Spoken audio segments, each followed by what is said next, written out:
저는 그 자녀가 셋이 있습니다. 놀라지도 않으시고, 네, 자녀가 셋인데요. 그 아들이 둘이 있고, 그다음에 딸이 막내입니다. 그런데 이제 그 아들 둘이 유치원 다닐 때 좀 가보면 좋은데 그 애들 유치원에서 하는 운동회를 한 번을 참석을 못한 겁니다. 뭐 여러 가지 핑계도 있고 또 일도 바빠서 또 그렇게 참여를 못하다가 이제 막내딸 유치원 마지막 이제 졸업하기 전 운동회 한다고 하니 한번 가봐야 되겠다라는 생각이 들었습니다. 이번 뭐 운동회 때 못 가보면 언제 또 기회가 있겠습니까? 넷째를 낳지 않는 이상은 이제 셋째 마지막 유치원 이제 운동회가 된 겁니다. 그래서 이제 교회 허락을 받고 이제 그 운동회에 이제 참석을 했습니다. 그 운동회 가보시면 아시겠지만 뭐 어린이도 참석하고 그리고 선생님도 참여하고 또 학부모님도 이렇게 참여해서 또 같이 그 여러 종목에 이렇게 참여를 합니다. 네, 이날 그 청백전으로 그 전체 운동회가 진행이 됐는데요.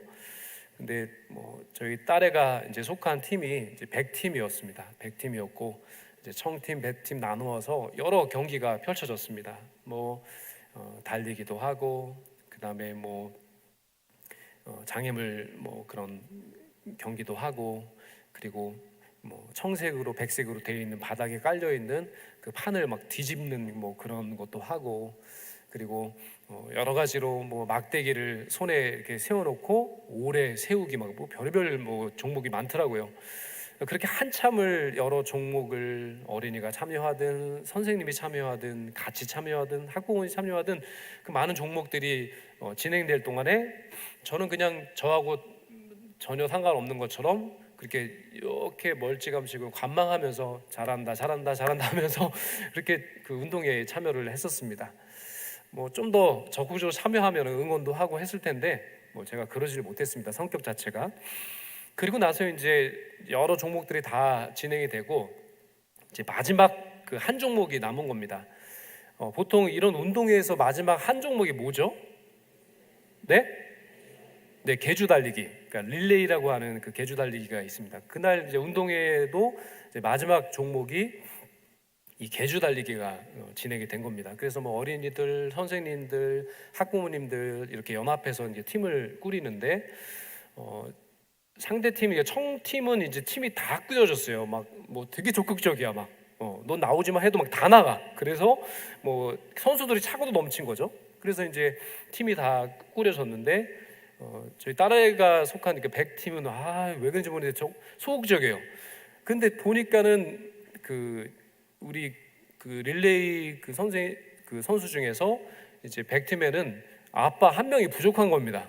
아빠 한 명이 부족해서 진행이 안 되는 거예요. 얼마나 소극적인지 진행이 안 돼요. 그래서 그렇게 막 누가 할 거냐, 뭐 네가 하냐, 내가 하냐, 막 이러고 있는데 그때 저희 아내가 저를 떠밀었습니다. 그리고 제가 얼떨결에 그 이 릴레이 그 100팀의 릴레이 선수가 된 거예요. 큰일 났다 이거 막 속에 막 마음이 막 콩닥콩닥하고 큰일 난 겁니다. 근데 이게 또 마지막에 또 떠밀려서 가다 보니까 제가 마지막 주자가 된 겁니다. 마지막 뛰어보셨는지 모르겠는데 이게 부담이 이게 이만저만 아니거든요. 이 부담이라는 게.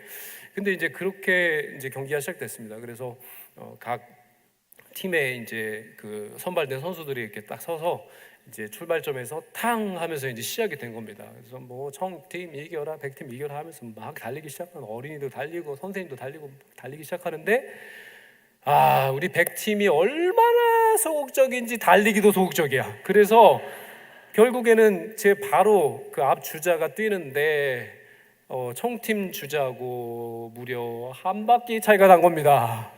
이거 진짜 어떻게 할 수가 없는 거예요. 이제 끝이다 그냥. 제가 보니까 뭐 달릴 필요도 없어요. 그냥 이제 끝난 것 같아요. 그래서 정말 역시 정말 우울한 생각은 빗나가지 않는구나 라고 하면서 그냥 졌다 그냥 포기하자라고 하는 그런 생각을 하면서 그렇게 그 경기의 전체 모습을 바라보고 있었습니다. 저희들은 누구나 그 어떤 일을 할 때 보면요 이기고 싶어 하는 그 승부욕이 불타오릅니다. 뭘 했으면 거기에 대한 어떤 성과도 많이 내고 그것이 어떤 경쟁이라고 한다면 그 상대방을 어떻게든 이렇게 누르고 이기고 싶어 합니다. 더 많은 성과를 내기 위해서 정말 강한 열정을 우리가 품고 살아가는 것이죠. 그래서 저희들은 때로는 우리가 약한 모습이 보일 때는 그 약한 모습을 드러내지 않고 감추려고 합니다. 그리고 그렇게 상처 있고 또 실패한 나의 어떤 부분들은 이렇게 과감하게 드러내려고 하지 않습니다. 그러니까 그것을 철저히 가리고 숨기려고 하는 것이죠. 그래서 남들 앞에서는 힘이 들고 또 연약해도 그냥 강한 척, 센 척, 담담한 척 이렇게 하는 모습이 우리의 삶 가운데 참 많이 있다는 겁니다. 그런데 오늘 이 고린도후서 12장의 바울 사도께서는 다른 말씀을 하고 계십니다. 이 고린도후서 12장 10절 하반절의 말씀 화면에 있는데요. 같이 한번 읽어보겠습니다. 시작. 내가 약한 그때의 강함이라. 약할 때 강함이 된다는 겁니다. 저희가 찬양을 통해서도 약할 때 강함 되시네 하면서 찬양을 많이 고백하시는데 어떻게 약한 게 강함이 될 수 있을까라고 하는 그런 마음이 그렇게 찬양을 부르시면서도 아마 그 속에는 그런 마음이 또 들 거라고 저는 생각합니다. 그런데 이 약함이 강함이 될 수 있는 방법이 있다는 겁니다. 그냥 생각했을 때는 불가능하지만 이 약함이 강함이 될 수 있는 방법을 오늘 성경은 말씀하고 계십니다. 그래서 이 약함을 강하게 하시는 하나님, 그리고 우리의 인생을 다 패배하고 승산이 없을 것처럼 보이는 우리의 인생을 역전시켜 주시는 하나님, 그 하나님의 능력, 그것이 저희들의 삶과 신앙 가운데 어떻게 경험될 수 있을지 그 말씀을 오늘 성경은 말씀하고 계신 겁니다.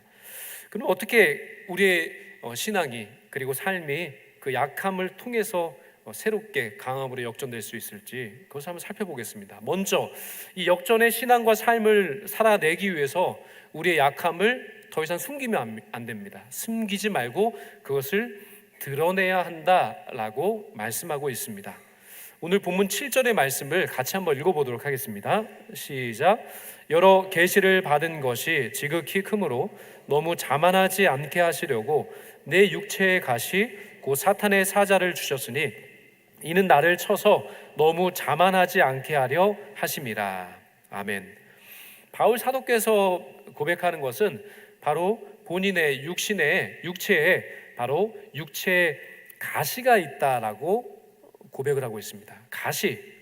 이 가시라고 하는 것이 어떤 질병인지, 그 인생에서 어떤 고통인지, 어떤 고난인지는 정확하게 판단이 되지 않습니다. 그러나 분명한 사실은 이 바울 사도에게 있어서 가시라고 표현된 이 스콜롭스라고 하는 이 단어, 이것은 바로 날카로운 말뚝, 그리고 찌르는 것이라고 하는 뜻이 있습니다.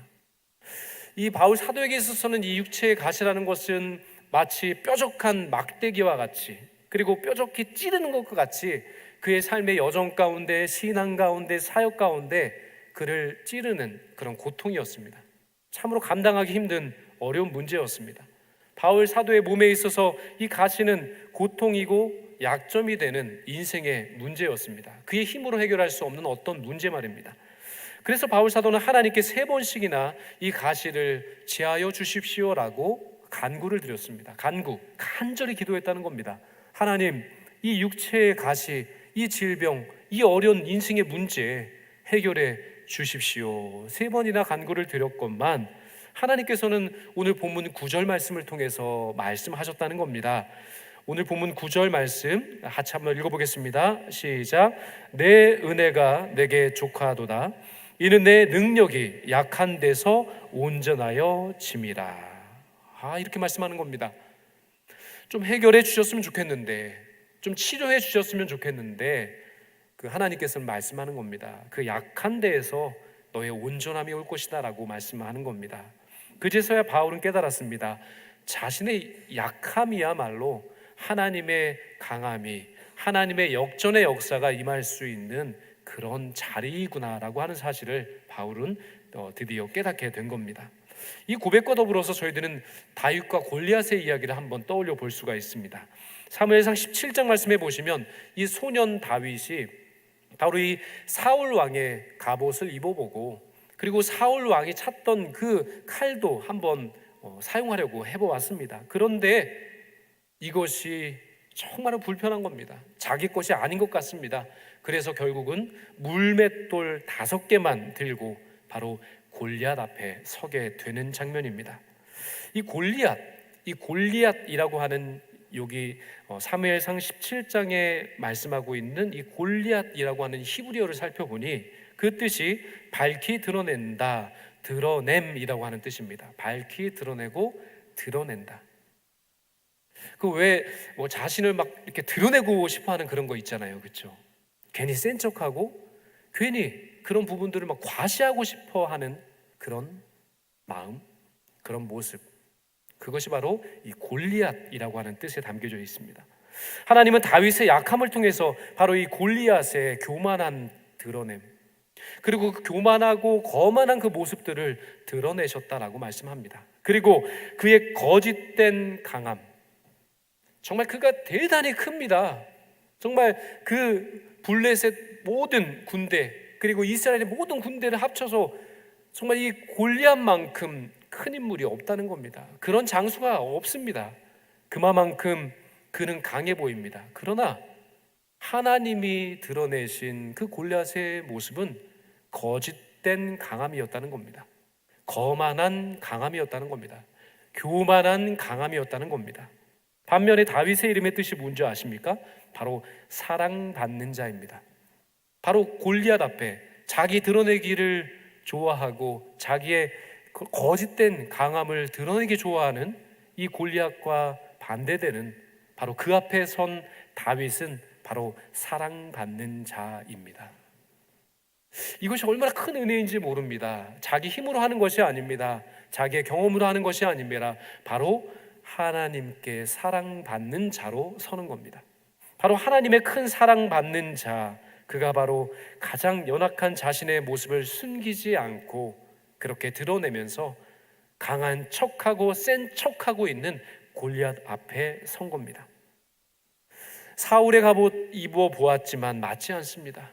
사울의 칼 차서 그것을 휘둘려 보지만 내 것이 아닙니다. 자기 힘으로 싸우려고 하는 모든 것을 내려놓는 겁니다.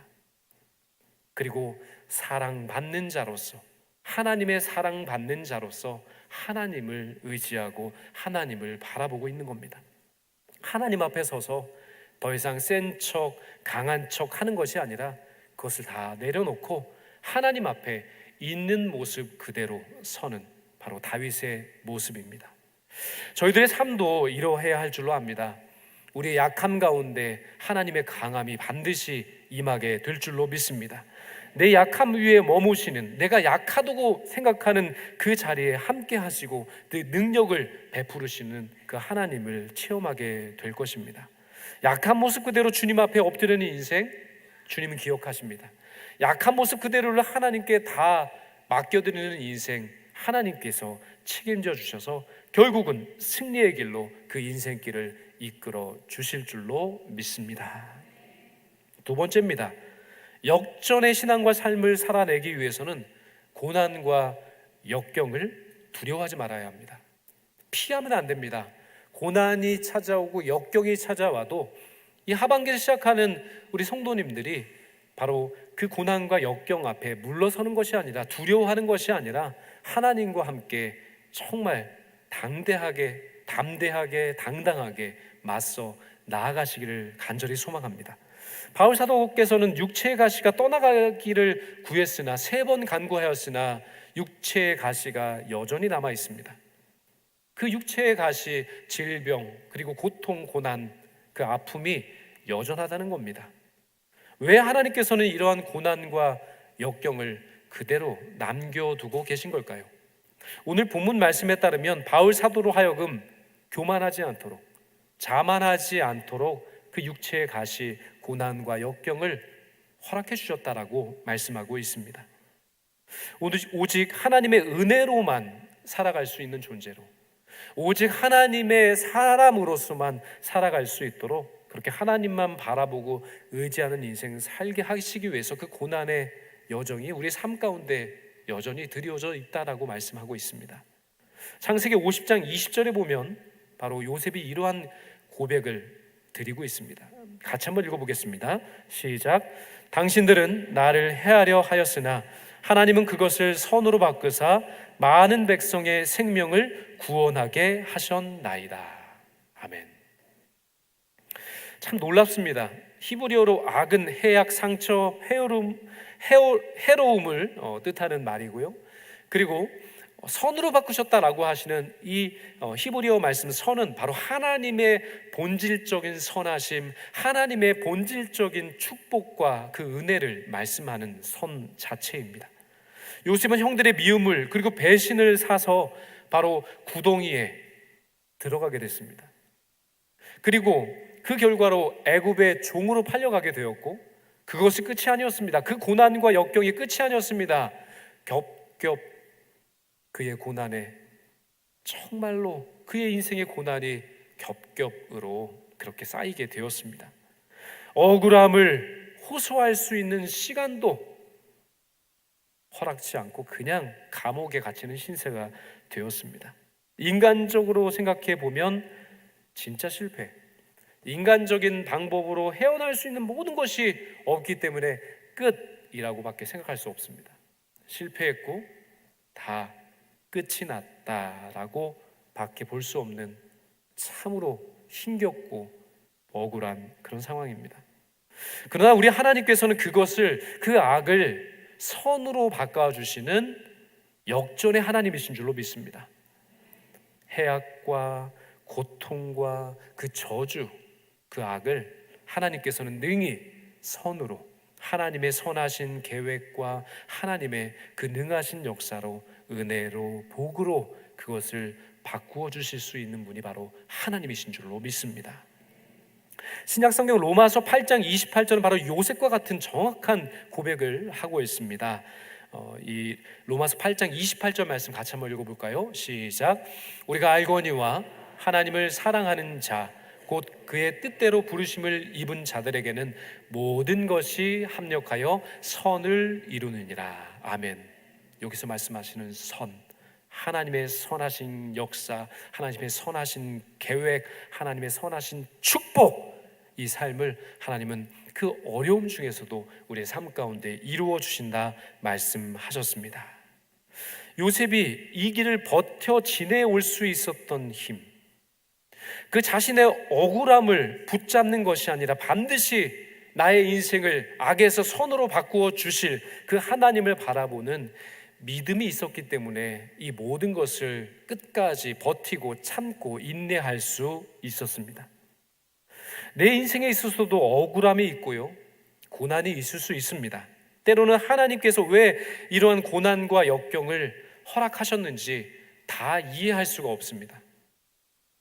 정말 하나님의 역사를 다 이해할 수 없습니다. 하나님께서 펼쳐가시는 그 섭리를 인간된 그 나약함, 그 지식으로는 도저히 헤아리 알 수가 없다는 말씀입니다. 그러나 우리가 할 수 있는 한 가지, 바로 역전의 하나님을 믿는 믿음은 우리가 가질 수 있다는 겁니다.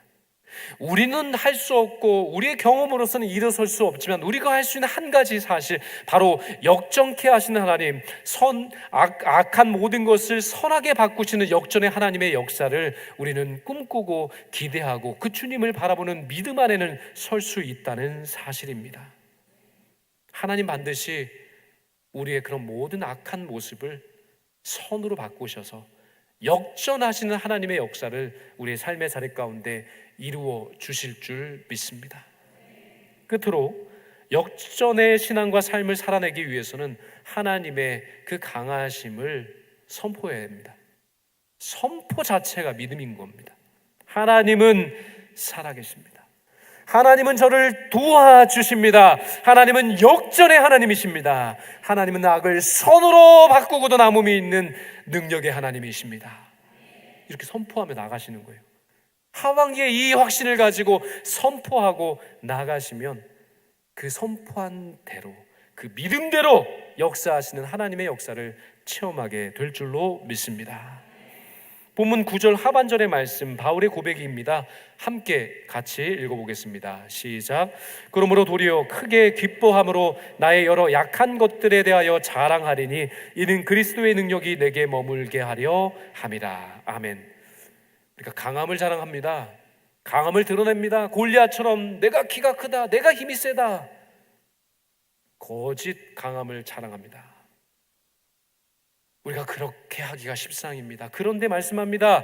약함을 숨기지 아니하고 강함 대신 하나님을 자랑하는 인생, 하나님 책임져 주신다는 겁니다. 왜냐하면 그 약함 가운데 그리스도의 능력이 임하기 때문입니다. 구약 사사기 7장 말씀해 보시면 기드온과 300용사에 대한 이야기가 나옵니다. 이 당시 이스라엘 백성들과 함께 대척하여 싸우는 그 미디안 군대의 수가 13만 5천 명이나 됐습니다. 지금도 적은 수가 아닙니다. 13만 5천 명. 그리고 그에 대항하는 기드온의 군사의 수 3만 2천 명입니다. 많아요, 적어요? 미디안의 군대에 비해서 턱없이 적은 수입니다. 그런데 하나님 무엇이라 말씀하는지 아십니까? 너무나 많다 하십니다. 아니, 많다니요. 미디안의 군대가 13만 5천 명입니다.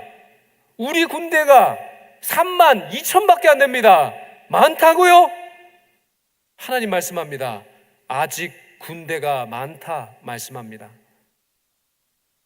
하나님의 역사가 이렇습니다. 우리의 삶의 자리 가운데 그 하나님의 역사는 오늘 본문에 말씀하신 것처럼 약하면 약할수록 하나님 앞에서 정말 교만하지 않고 겸손하고 겸손할수록 하나님의 능력의 역사가 그 가운데 임한다라고 하는 말씀입니다. 히브리어로 이 기드온이라고 하는 뜻이 무엇인지 아십니까? 찍어내다, 자르다 이겁니다. 기드온의 뜻이 그겁니다. 찍어내고 잘라낸다 이겁니다. 찍어내고 잘라낸다. 하나님은 이 기드온의 군대 많다 하셨습니다. 잘라내야 된다라고 말씀하십니다. 아직 군대가 많다. 아직 잘라낼 것이 많다. 아직 거만한 모습이 많다. 아직까지 나를 의지하지 못하고 나를 불신하는 모습이 많다. 아직까지 나를 의지하지 않고 세상을 의지하고 있는 수많은 것들이 아직도 존재한다 라고 말씀하시는 겁니다. 그러면서 잘라내시는 겁니다. 기드온의 군사들을 잘라내시는 겁니다. 군사의 힘을 잘라내는 겁니다. 군사의 수를 잘라내는 겁니다. 그 무기의 논리와 그 무기의 힘을 잘라내기 시작하십니다. 결국 300명만 남겨두셨습니다. 더 이상 그들의 힘으로 할 수 없을 만큼 하나님 잘라내 주신 겁니다. 이제 이스라엘 백성들의 손에 들린 것은 창과 칼이 아닙니다. 그 무기까지 다 잘라내시더니 항아리와 횃불 그리고 나팔만 손에 들게 하신 겁니다. 하나님 이것을 어떻게 싸우라는 겁니까? 하나님의 전쟁, 그것은 하나님이 싸우십니다. 그들은 나팔과 횃불과 항아리만 들고 그 전쟁에 참여하는 그런 하나님의 군대로 서면 되는 거였습니다. 하나님의 군대. 그 하나님의 군대는 하나님께서 잘라내서 하나님 아닌 다른 것을 의지했던 모든 것을 다 거두어 가시는 겁니다. 다 잘라내는 겁니다. 그리고 그 이스라엘의 약함 가운데 하나님이 강한 군대로 역사해 주실 때 13만 5천이나 되는 그 미디안 군대를 이기고도 남음이 있게 되었습니다. 사람의 계산으로는 도저히 이길 수 없습니다. 나의 힘으로는 더 이상 버틸 수가 없습니다. 그때 우리가 할 일은 단 하나입니다. 바로 하나님의 강하심을 선포하는 겁니다. 지금 안 되는 거 많죠? 아직 해결되지 않은 인생의 가시가 많잖아요. 아직까지도 나를 나가지 못하도록 발목을 잡고 있는 수많은 문제들이 있잖아요. 그때 우리는 강함 되신 하나님을 선포해야 합니다. 위대하신 주님, 구원의 주님, 능력의 주님, 역전의 하나님, 나의 삶 가운데 함께하여 주실 때 이 모든 것들이 새롭게 회복되게 될 줄로 믿습니다. 내가 약하지만 하나님은 강하십니다. 난 부족하지만 하나님은 능력이 있으신 하나님이십니다. 빌립보 4장 13절의 말씀처럼 내게 능력 주시는 자 안에서 내가 모든 것을 할 수 있느니라. 비천에 처해도 이길 수 있는 겁니다. 부족함이 많아도 이길 수 있는 겁니다. 다 망한 것처럼 희망이 보이지 않는 자리에서도 하나님이 함께 하신다면 이길 수 있는 겁니다. 제가 서론에서 말씀드린 그 릴레이, 그거 어떻게 됐을까요? 네? 질 것이 뻔한 경기, 도대체 어떻게 됐을까요? 제가 서론에 말씀드리지 않은 한 가지 일이 있었습니다. 그것이 뭐냐면 바로 거기에 출전하는 어린이, 선생님, 그리고 그 학부모들이 릴레이를 하는데 그 바톤을 터치하는 그 방법이 특이했다는 점입니다. 마치 그냥 모든 거 다 끊어냈을 때 그냥 이건 맡겨드릴 수밖에 없다라고 하는 상황인 것이죠. 어떤 바톤 터치냐면요, 1번 주자가 가지고 달리는 이 바톤이 얼마나 크던지 2m에 달했습니다.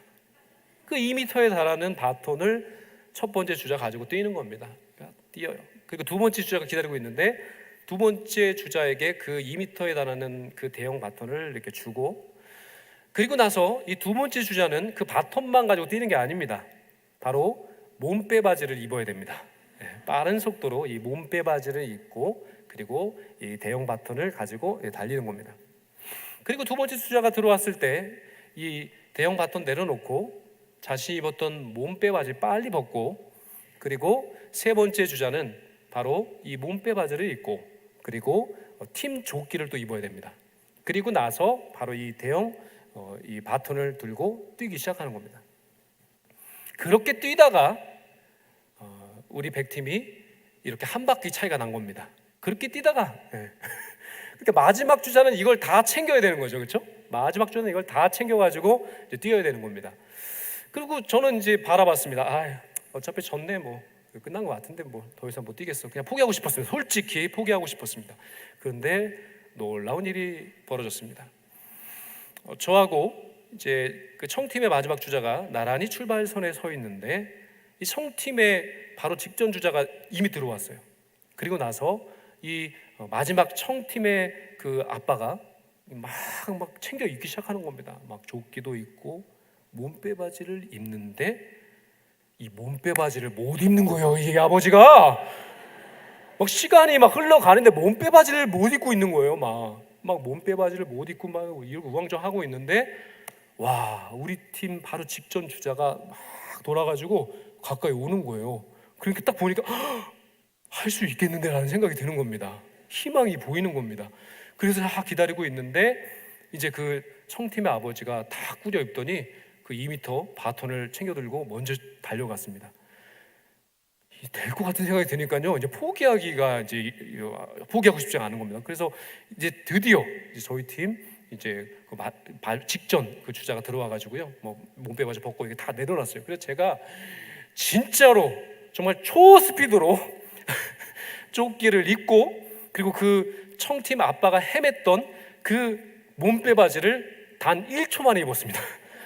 점프를 해서요, 공중부양한 상태로 바로 그 몸빼 바지를 공중에서 제가 입어버렸어요. 그리고 나서 여러 가지 다 챙겨 들고 뛰기 시작하는데 막 헐레벌떡 뛰기 시작했습니다. 근데 쉽지는 않죠. 먼저 달려갔으니까.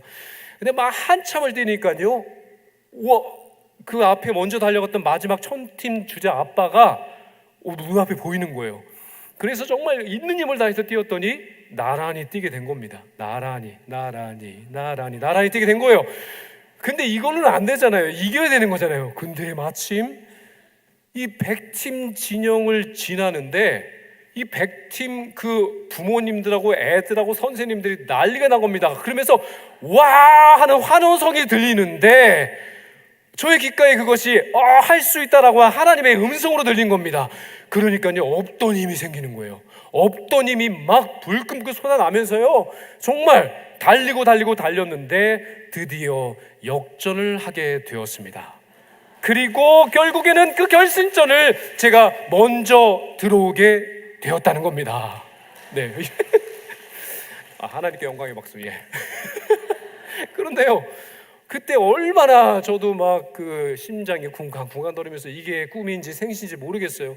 그리고 나서 이제 전체 이제 운동회 폐막식하고 마지막 이제 시상식을 하는데, 이제 그 뭐 거기 수백 명이 모여 앉아 있었는데, 이제 원장 선생님이 그 우승기 있잖아요. 그 우승기를 되게 멋있더라고요. 우승기를 갖고 나오셔가지고 이제 뭐 이렇게 막 뭐 마무리 멘트를 하시다가 마지막에 이러시는 거예요. 역전의 용사 아버지 나오세요, 이러시는 거예요. 원장 선생님이. 역전의 용사 아버지? 누구? 저보러 나오라는 거예요. 그래서 그날 제가 그 수백 명 달하는 그 사람들 앞에 얼떨결에 릴레이 시작했고, 얼떨결에 그 우승기를 들고요, 제가 승리의 깃발을 휘날렸습니다. 승리의 깃발을. 우리 딸애가 얼마나 그렇게 기뻐하는지 제가 잊을 수가 없어요. 정말 정말 그 백팀은 그날 막 출제가 됐습니다. 마찬가지입니다. 운동 선수들은요, 이 전반전이 끝나면요, 다 같이 라커룸이라고 하는 곳에 이렇게 들어갑니다. 전반전에 그것이 승리하는 리드, 뭐 점수를 리드했든 아니면 점수를 지고 있든 다 상관없습니다. 이 라커룸에 들어와서 이 전반전을 뛴 선수들이 다 모여 앉아가지고 거기서 쉬는 겁니다. 그러면서 후반전을 준비합니다. 이 라커룸에서 중요한 부분이 한 가지가 있는데, 그것이 뭐냐면 감독이 바로 선수들에게 여러 가지 이야기를 해주는 겁니다. 때로는 전술을 이야기해 줄 수 있습니다. 이렇게 하면 우리가 이길 수 있다. 그런데 그 전술보다 훨씬 더 중요한 것이 있습니다. 그것은 뭐냐면 감독이 그 선수들의 사기를 진작시켜 주는 겁니다. 포기하지 마. 우리는 할 수 있어. 우린 저력이 있어. 우리에게는 할 수 있는 팀워크가 있어. 아직 끝나지 않았어. 끝날 때까지 끝난 게 아니야 라고 하면서 그 선수들을 다독여주고 그렇게 힘과 위로를 허락해 줍니다. 그러면 이제 후반전을 시작하기 위해서 그 라커룸의 문을 열 때 그 선수들의 발걸음에 힘이 있는 겁니다. 할 수 있을 것 같다. 비록 지금 지고 있다 하더라도, 스코어가 아직도 그렇게 바뀌지 않는다 할지라도 역전이 가능하다라고 하면서 선수들이 라커룸의 문을 열고 그렇게 필드로 뛰어나갈 수 있게 된다는 겁니다. 마찬가지입니다. 우리 하나님께서 오늘 맥주 감사 주일을 지키면서 주님의 성전에 모이신 성도 한 분 한 분들을 오늘 위로하시고 격려하십니다. 하나님은 인생의 감독이십니다. 여기 계신 분 중에 나 자신의 경험인과 지식으로만 그 인생을 승리로 이끄실 분이 몇이나 되시겠습니까? 그러나 포기하지 않아도 됩니다. 2025년도의 상반기, 비록 실패하고 아직 막막하고 아직 된 것이 없는 것처럼 보이는 것이 있다 할지라도 포기하지 마시기 바랍니다. 끝날 때까지 끝난 게 아닙니다. 바로 우리의 인생의 감독 되신 하나님께서 위로하시는 겁니다. 힘을 주시는 겁니다. 할 수 있다. 내가 너와 함께 하노라. 그 약함을 숨기지 말고 하나님 앞에 드러내고 하나님께 감사로 영광을 올려드리는 이 자리에 우리 하나님께서 함께해 주실 줄로 믿습니다. 하반기 저희들의 신앙과 삶을 온전히 하나님의 손에 맡겨드리시기를 바랍니다. 하나님은 다윗의 작은 물맷돌을 통해서 큰 골리앗을 무너뜨리셨습니다. 하나님은 그 요셉의 억울함과 그 고난과 역경을 통하여서 온 가족을 그리고 민족을 구원하시는 역사를 이루어 내셨습니다. 하나님은 기드온의 그 작은 군대를 통해서 큰 승리를 일궈내신 분이십니다. 오늘 바울 사도 육신의 가시가 있다고 합니다. 연약함이 있다고 합니다. 문제가 있다고 합니다. 그러나 그것을 하나님의 손에 맡겨드릴 때 내 은혜가 내게 족하도다. 내 능력이 약한 데서 온전하여 질 것이다 라고 위로해 주셨습니다.